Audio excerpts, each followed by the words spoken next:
What's up, guys? Today I'm gonna teach you how to use the second conditional and the third conditional using the words if and would.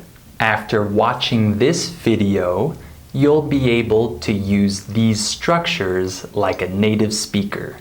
Before we start, remember to subscribe to the channel, click on the bell, and follow us on Instagram.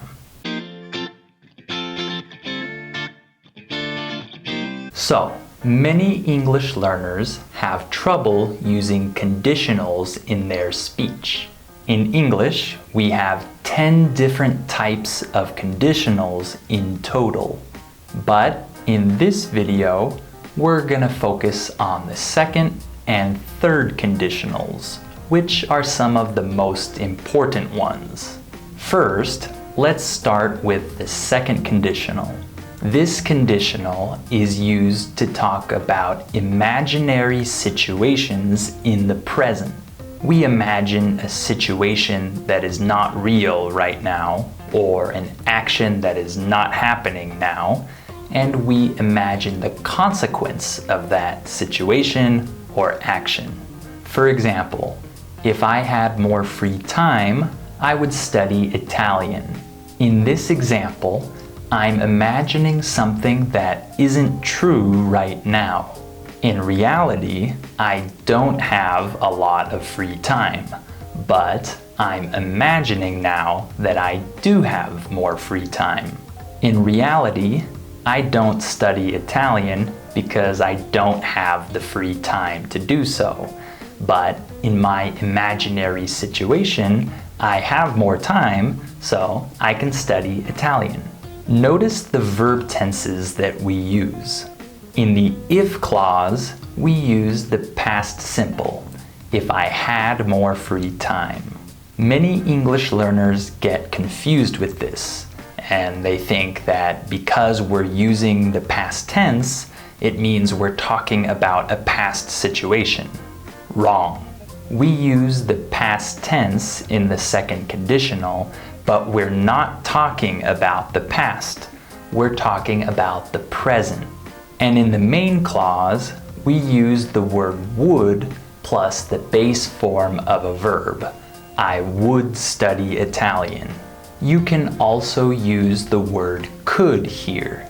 It depends on what you want to say. But you can't use the word will in the second conditional. Many English learners say sentences like this: if I had more free time, I will study Italian. This is incorrect. We use would or could, but not will. Here's another example of the second conditional. If he knew the truth, he would be mad. In this example, I'm saying that in reality, he doesn't know the truth, so he's not mad. But I'm imagining what would happen if he did know the truth. He would be mad. Notice that I use the past tense in the if clause, if he knew, and I use the word would plus the verb in the main clause. He would be mad. Here's one last example sentence. I wouldn't do that if I were you. Notice that I used the word were instead of was in this sentence. If we use the verb to be in the if clause of the second conditional, we almost always use the word were, even if the subject is I, he, she, or it. It's a strange rule, I know. Okay, now let's look at the third conditional. This conditional is used to talk about imaginary situations in the past. We imagine a situation or action that didn't really happen in the past, and then we imagine what the consequence would have been.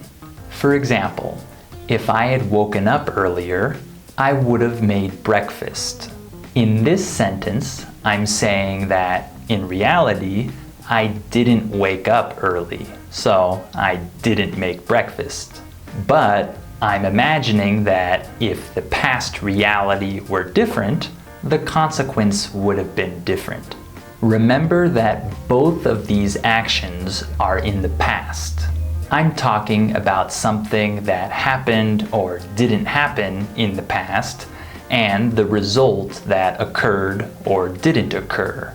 We're imagining that the past action and the past result were different. In the if clause, we use the past perfect, if I had woken up.